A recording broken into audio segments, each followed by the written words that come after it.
Represamento da energia vital. A. Através da respiração pulmonar e pelos poros do corpo inteiro. Sente-se na posição habitual e respire através dos pulmões e dos poros do corpo inteiro, inspirando a energia vital do universo. Porém, desta vez você não deve devolvê-la, mas mantê-la em seu corpo. Não pense em nada ao expirar. Vai expirando o ar utilizado só aos poucos. A cada nova respiração, sinta como se inspirasse cada vez mais energia vital e acumule-a em seu corpo, de certo modo represando-a. Você deve sentir a pressão dessa energia vital como se fosse um vapor comprimido e imaginar que essa energia comprimida irradia de seu corpo como um aquecedor irradia o calor. A cada nova respiração, a energia comprimida ou de irradiação torna-se maior e mais ampla, mais forte e penetrante. Através de exercícios repetidos, você deverá ser capaz de transmitir sua irradiação penetrante de energia vital a uma distância de quilômetros. Você deverá sentir literalmente a pressão, a penetrabilidade de sua irradiação. O treinamento é que cria o mestre.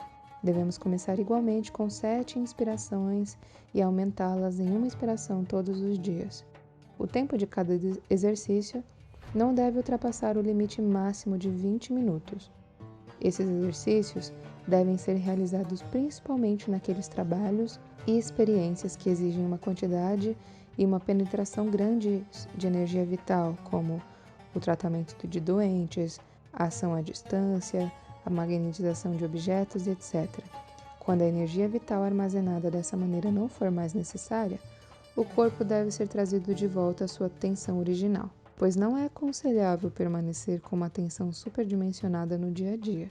Os nervos ficariam muito excitados, provocariam tensões anormais e outras consequências nefastas.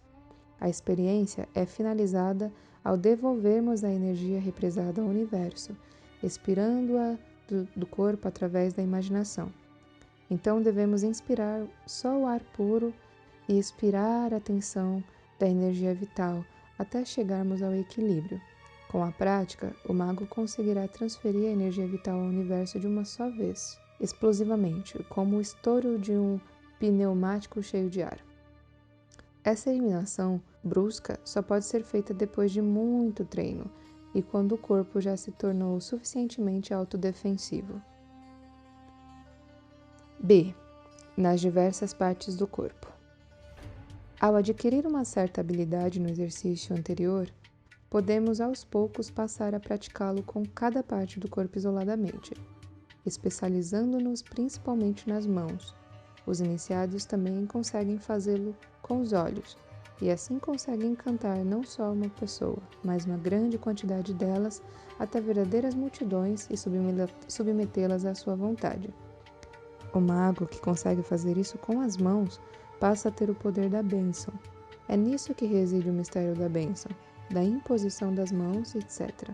O exercício desse grau estará completo quando conseguirmos conter a energia vital não só em todo o corpo, mas também em cada parte dele, e projetar a irradiação da energia represada diretamente para o exterior. Ao dominar esse exercício, estaremos terminando a instrução mágica do 3º grau. Apêndice ao grau 3. Caso o aluno esforçado e empenhado na sua evolução mágica tenha conseguido chegar até aqui, então ele poderá notar uma mudança geral no seu ser. Suas capacidades mágicas terão crescido em todas as esferas. Na esfera mental, ele terá conseguido uma maior força de vontade, maior capacidade de defesa, uma memória melhor e uma capacidade mais aguda de observação, assim como uma compreensão mais clara das coisas. Na esfera astral, ele perceberá que se tornou mais tranquilo, mais equilibrado e, conforme a sua predisposição, poderá até despertarem nele capacidades adormecidas. No mundo material denso, ele perceberá que se tornou mais saudável, ágil e jovial. Sua energia vital é bem superior à de muitos contemporâneos seus e, na sua vida prática, ele obterá muita coisa através de seu poder de radiação. Através dele, o mago poderá, por exemplo, libertar o ambiente em que se encontra das influências negativas e preenchê-lo com sua energia vital. Conseguirá até tratar as doenças à distância enviando seu poder de radiação a uma distância de quilômetros. Ele também terá adquirido o dom de carregar os objetos com seus desejos através dessa força de radiação.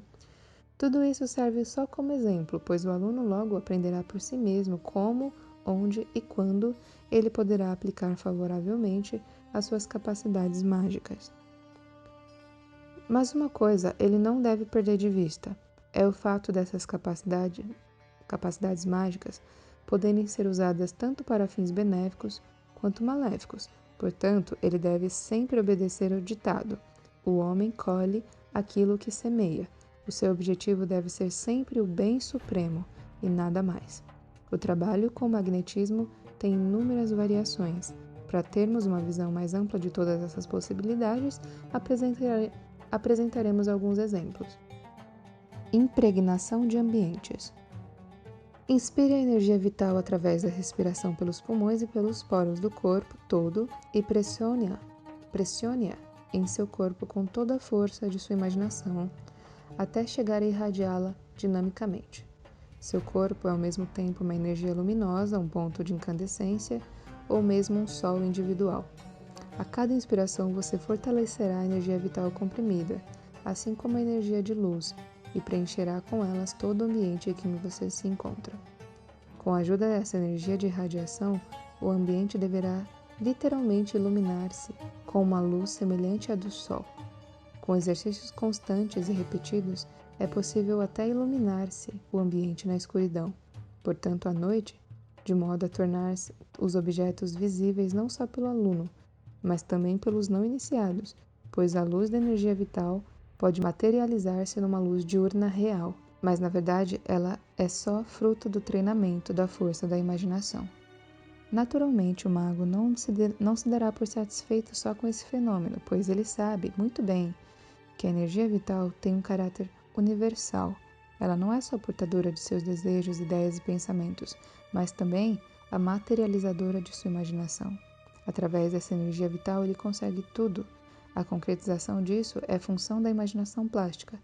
Ao preencher o ambiente de trabalho com sua energia de radiação, o aluno deverá imaginar aquilo que espera obter, por exemplo, que todas as influências astrais e mágicas do ambiente sejam purificadas e volatilizadas. Ou então, que não só o mago se sinta bem e saudável no ambiente, mas qualquer um que entre ou permaneça lá. Além disso, o mago pode impregnar o ambiente de sua moradia e de seu trabalho com o desejo de obter inspiração, sucesso, etc., em seus trabalhos. Os magos mais avançados conseguem proteger seus ambientes contra pessoas não bem-vindas, fazendo com que estas não se sintam tranquilas ao entrarem no local e não queiram permanecer ali. Esse ambiente estará carregado com ideias de proteção ou de temor. O ambiente também pode ser carregado solidamente. Qualquer pessoa que entre no ambiente sem autorização pode ser atirada para trás e ficar como que paralisada, meu Deus. Ao mago são oferecidas possibilidades ilimitadas, e munido dessas instruções ele poderá até inventar outros métodos. Com a inspiração, o mago pode desenvolver a energia vital represada e, com a ajuda de sua imaginação, deixar no ambiente só energia de radiação ou de iluminação. Mas ele pode também, através de sua energia de radiação, transferir a energia vital diretamente do universo ao ambiente, sem que ela tenha que ser represada antes em seu corpo, principalmente quando ele já conseguiu obter uma certa experiência nessa técnica. Dessa forma, ele pode até mesmo impregnar o ambiente com seus próprios desejos. A imaginação, junto com a força de vontade e crença, a uma forte convicção, não conhece limites. Nesses trabalhos, o mago não depende só de um ambiente limitado, mas pode impregnar 2 ou mais ambientes de uma só vez e até carregar uma casa inteira com sua energia vital e de irradiação através de si mesmo, ou então diretamente do universo através do método descrito. Como a força da imaginação não conhece tempo nem espaço, ele pode realizar esse trabalho até mesmo a uma grande distância. Com o tempo e o treinamento constante, ele terá condições de carregar qualquer ambiente, por maior que seja, próximo ou longínquo. Quanto à sua evolução, suas intenções serão só boas e nobres, e assim seu poder será ilimitado. O treinamento cria o mestre. Biomagnetismo. Vamos conhecer agora outra característica específica da energia vital, especialmente importante para o trabalho mágico. Como já sabemos, qualquer objeto, animal, homem, forma de pensamento, pode ser carregado com energia vital e com o respectivo desejo de realização ou de concretização.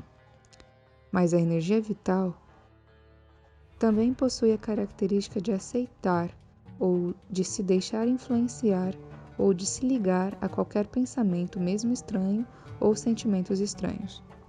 Assim, a energia vital concentrada pode se misturar a outros pensamentos, o que enfraqueceria ou afastaria o efeito do pensamento impregnado caso o mago não estimulasse uma tensão fortalecida através da repetição intensiva, vitalizando o desejo ou a ideia. Mas isso provoca uma enorme perda de tempo e quase sempre exerce uma influência desfavorável no trabalho.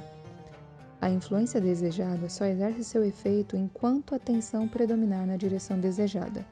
Depois, a energia vital se esvai, mistura-se com outras vibrações e o efeito desaparece gradativamente. Para evitar isso, o mago deve conhecer a lei do biomagnetismo. A energia vital não aceita só uma ideia, uma imaginação, um pensamento ou um sentimento, mas também um conceito de tempo. Essa lei ou característica específica da energia vital deve ser considerada no trabalho com ela e mais tarde também no trabalho com os elementos.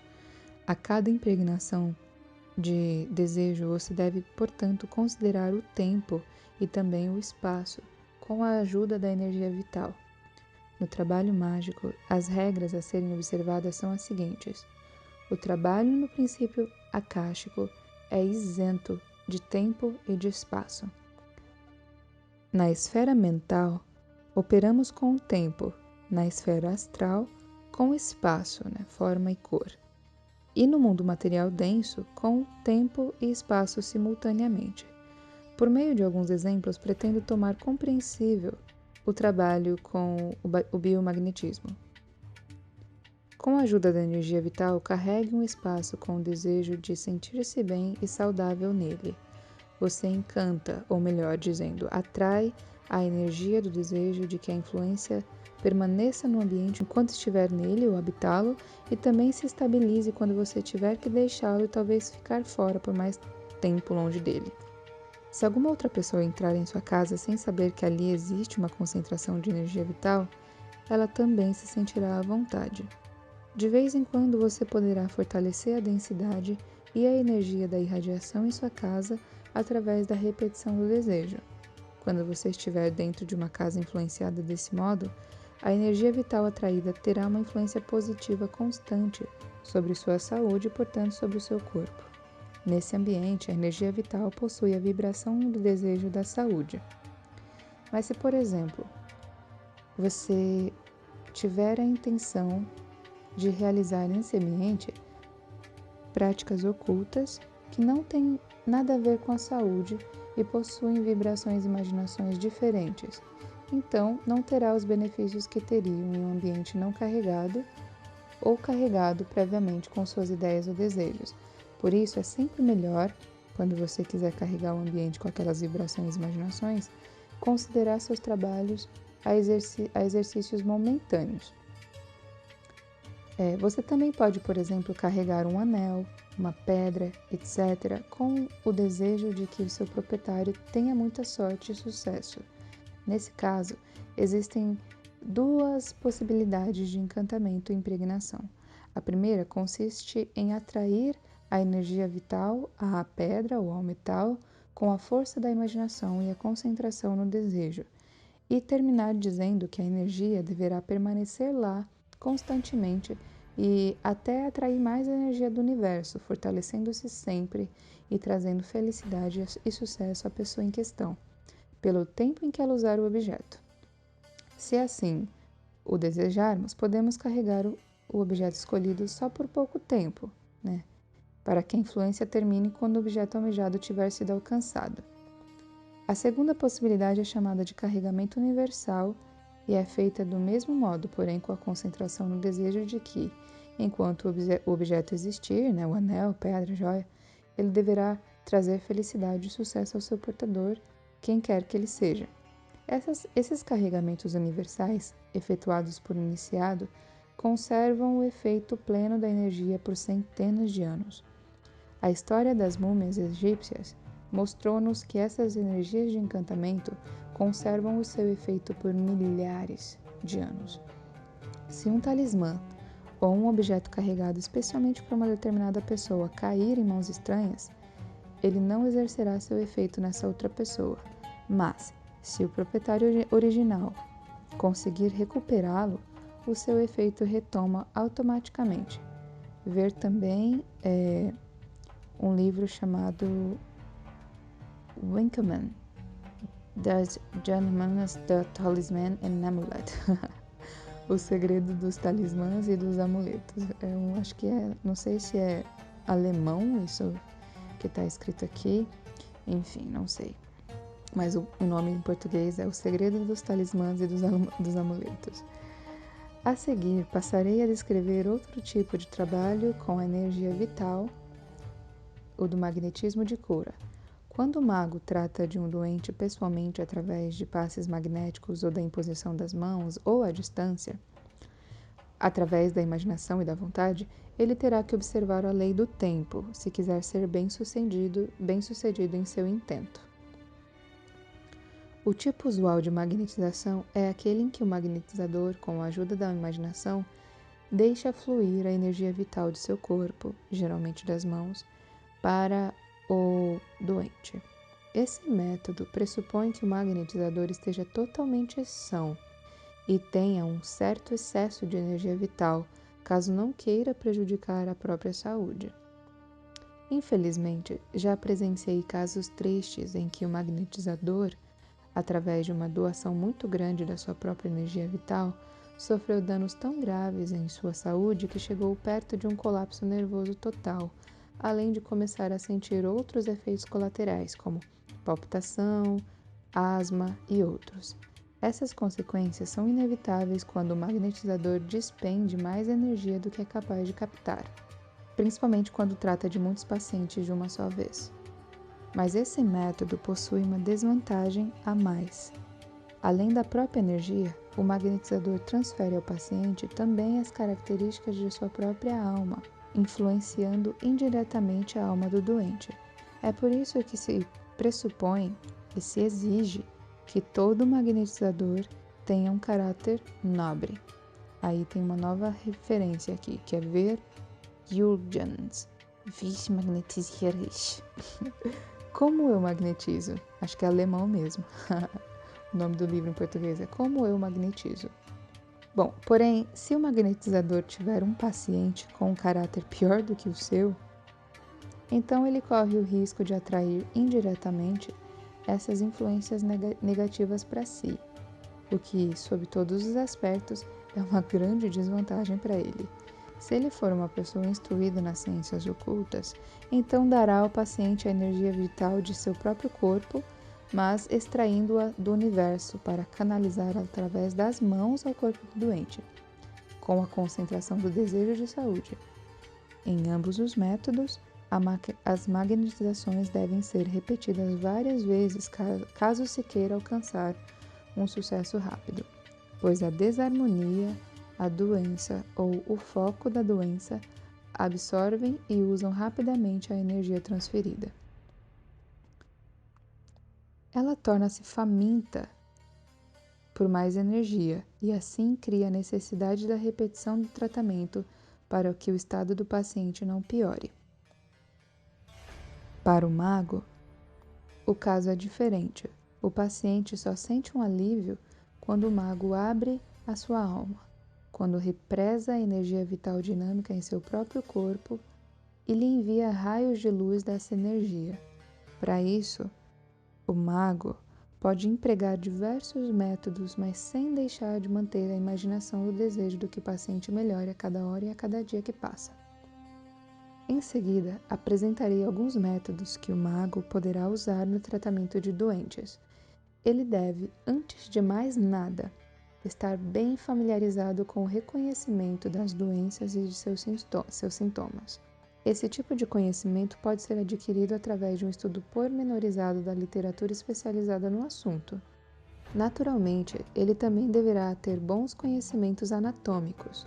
Com certeza, ele não será tão imprudente a ponto de tentar curar doenças que exigem alguma intervenção cirúrgica, e nem aquelas doenças infecciosas que não podem ser curadas só pela interferência.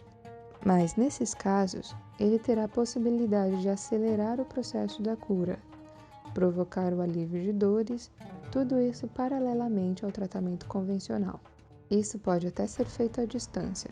Um fato bastante promissor é a própria especialização dos médicos nesse campo, que, ao lado da arte médica convencional, também saberão utilizar a prática mágica.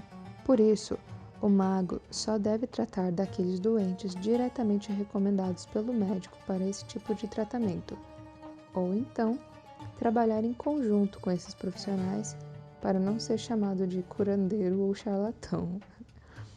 Mas, acima de tudo, o mago deve almejar a cura e o bem-estar do doente sem visar recompensas ou pagamentos. Também deve rejeitar o desejo de fama e reconhecimento.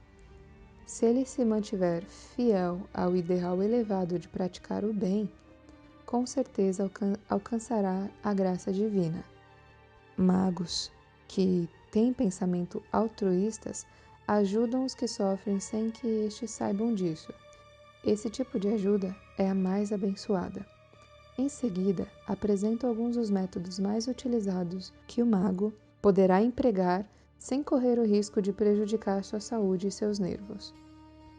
Antes de se aproximar do leito do doente, faça pelo menos 7 respirações pulmonares e pelos poros.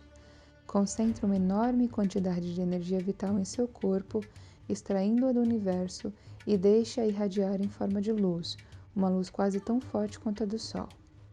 Através de repetidas inspirações de energia vital, tente provocar uma irradiação de pelo menos 10 metros ao redor de seu corpo, o que corresponde a uma energia vital de 10 pessoas normais. Você deve ter a sensação de que a energia vital reprisada irradia de seu corpo em forma de luz, como se fosse um sol. Ao aproximar-se do paciente, você provocará nele uma sensação de bem-estar que o envolverá totalmente, e se não tiver uma doença muito dolorosa, ele se sentirá também um alívio imediato nas suas dores. Essa energia de radiação luminosa reprisada deve ser transmitida ao doente individualmente e fica a seu critério manejá-la como lhe aprouver. O mago instruído não precisa efetuar passes mágicos nem impor as mãos, pois estas são só manipulações auxiliares, suportes da expressão de sua vontade. É suficiente que o mago pegue uma das mãos do paciente e trabalhe com a imaginação. Uma ou duas mãos do paciente. Os olhos podem permanecer abertos ou fechados. Se ele quiser, pode olhar para o paciente, mas não precisa fazê-lo diretamente. Nesse caso, o trabalho principal cabe à imaginação, mas durante toda a transmissão, o mago também pode sentar-se junto ao paciente sem tocá-lo. Você deverá imaginar que a energia de radiação luminosa ao seu redor flui para o corpo do paciente. É pressionada pela imaginação para dentro dele, penetrando em todos os seus poros e iluminando-os. Com a sua vontade, você deverá induzir a energia assim prensada e curar o mal.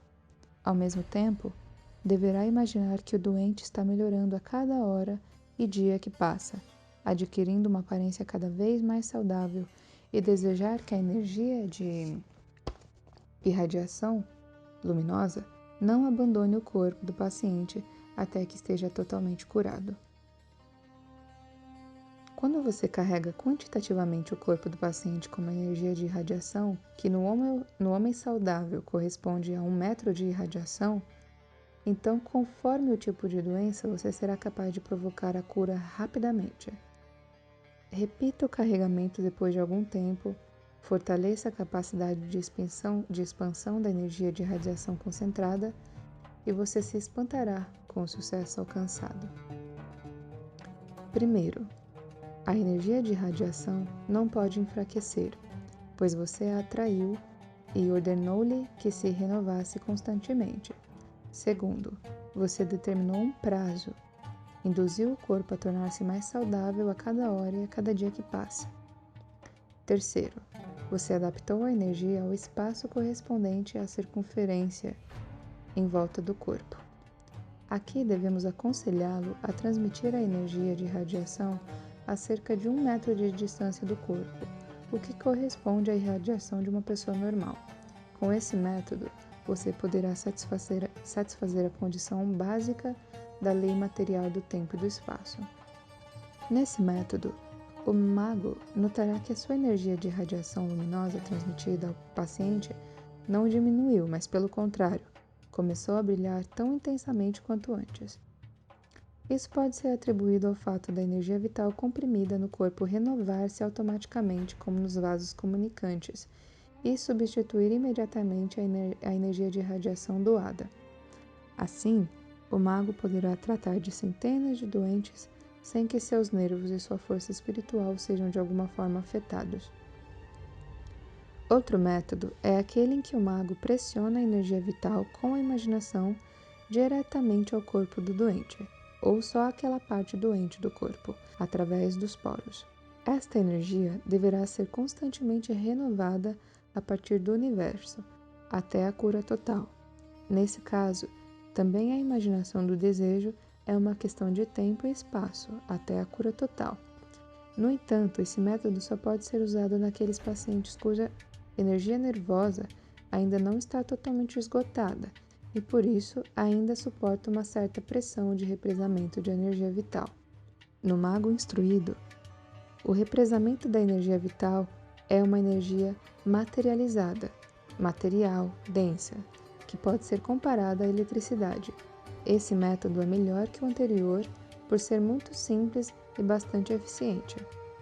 Outro método bastante peculiar é deixar o doente inspirar a nossa energia de radiação luminosa com a ajuda da imaginação. Se o doente estiver em condições de se concentrar, ele mesmo poderá fazê-lo, senão, o mago poderá criar a imaginação por ele. O processo que se segue é dos mais práticos. Sua energia de radiação alcança mais ou menos 10 metros ao seu redor. Como você se encontra próximo ao paciente, este praticamente emerge na luz dessa irradiação impregnada com o desejo de cura. O paciente capaz de concentrar-se está plenamente convencido de que a cada respiração está inspirando a sua energia de radiação e, com ela, a cura. Ele deverá imaginar com intensidade que o poder de cura permanecerá nele e que a sua saúde irá melhorando cada vez mais, mesmo quando o mago não estiver mais ao seu lado. Caso o paciente não esteja em condições de concentrar-se, ou seja, uma criança doente, então você mesmo deve imaginar o doente absorvendo a energia vital a cada respiração, conduzindo-a ao sangue e provocando a cura. Nesse caso também você deverá concentrar-se no desejo de que a energia inspirada continue trabalhando positivamente no paciente. Essa é uma respiração de energia vital conduzida a partir do corpo do mago para um outro corpo. Neste caso, podemos nos referir àquela citação da Bíblia em que Cristo foi tocado por uma mulher doente em busca de cura. Ele sentiu a evasão de sua energia vital e comentou com seus discípulos: "Eu fui tocado." Em todos os trabalhos com a energia vital e o magnetismo, o tempo e o espaço devem ser considerados. Relativamente a esse aspecto, mencionei aqui alguns exemplos de tratamento de doenças e poderia ainda mencionar muitos outros métodos que se utilizam do magnetismo para a cura. O mago possui, por exemplo, a possibilidade de se conectar ao espírito do paciente durante o sono deste e usar qualquer dos métodos de tratamento no corpo do doente. Além disso, afora a energia vital, ele pode usar os elementos, o magnetismo e até a eletricidade para tratar magicamente dos doentes. Uma descrição precisa de vários desses métodos e possibilidades de tratamento preencheriam por si só um livro inteiro. Talvez eu até tenha a oportunidade, mais tarde, de publicar um livro sobre os métodos ocultos de cura do ponto de vista mágico, a colocá-lo à disposição dos magos interessados no assunto. Mas por enquanto isso fica reservado para o futuro. Nesta obra, eu só indico alguns processos de tratamento relativos ao tempo e ao espaço, portanto, ao magnetismo. Os grandes iniciados e santos, cuja imaginação era tão desenvolvida que todas as suas ideias logo se realizavam em todos os planos, não tinham mais necessidade de usar esses métodos. Eles só precisavam expressar um desejo ou uma vontade que eles logo se concretizavam. O mago deve estar sempre empenhado em alcançar esse estágio tão elevado. Resumo de todos os exercícios do grau 3. Instrução mágica do espírito, que tem 3 práticas, Concentração do pensamento, com 2 ou 3 sentidos simultaneamente. Segundo é concentração do pensamento em objetos, paisagens, lugares. E em terceiro, a concentração do pensamento em animais e pessoas. Depois, instrução mágica da alma, com respiração dos elementos no corpo inteiro. A. Fogo, calor. B. Ar, leveza. C. Água, frio. D. Terra, peso. E instrução mágica do corpo, com 2 exercícios. A manutenção do grau 1, que deve tornar-se um hábito, e o 2, que é represamento da energia vital, através da respiração pulmonar e dos poros do corpo todo, das diversas partes do corpo. E ele deixou também um apêndice do grau 3, que é a impregnação do ambiente e o biomagnetismo.